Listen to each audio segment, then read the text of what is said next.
What's up, guys? So today I want to talk to you a little about problem areas. I think most of us probably have these areas in our yard that we're just not real proud of. Maybe some worse than others, but I've got my fair share. The one I want to share with you today is my ditch. I live in rural America. Our subdivision backs up to a county road that doesn't have curb and gutter. So along one side of my property, I've got this earthen ditch that I have to deal with.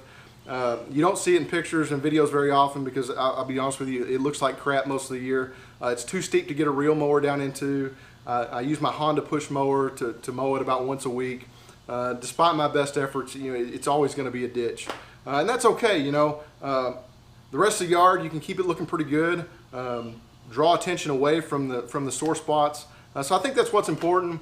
But today I just wanted to get this out here, and I'm going to video myself mowing this ditch to show you what a real pain it is to deal with, and just maybe hopefully it'll encourage somebody else, to just move past that, and you can have a really good looking yard with a problem area.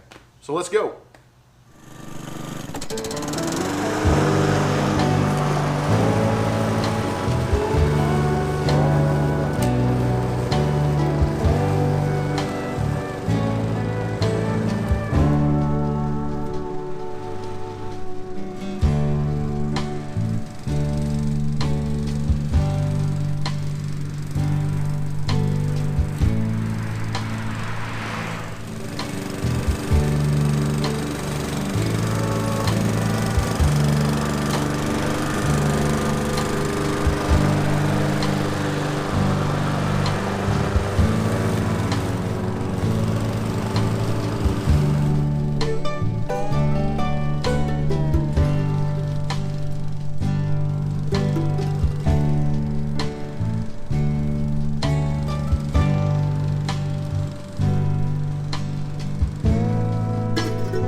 All right, so there it is. You got to see the biggest problem area in my yard. Like I said, I know we've all got these areas of our yard that we're not really happy with.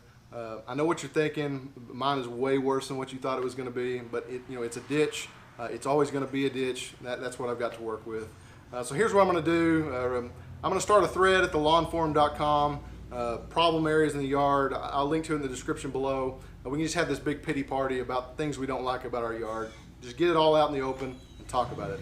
I'll see you next time.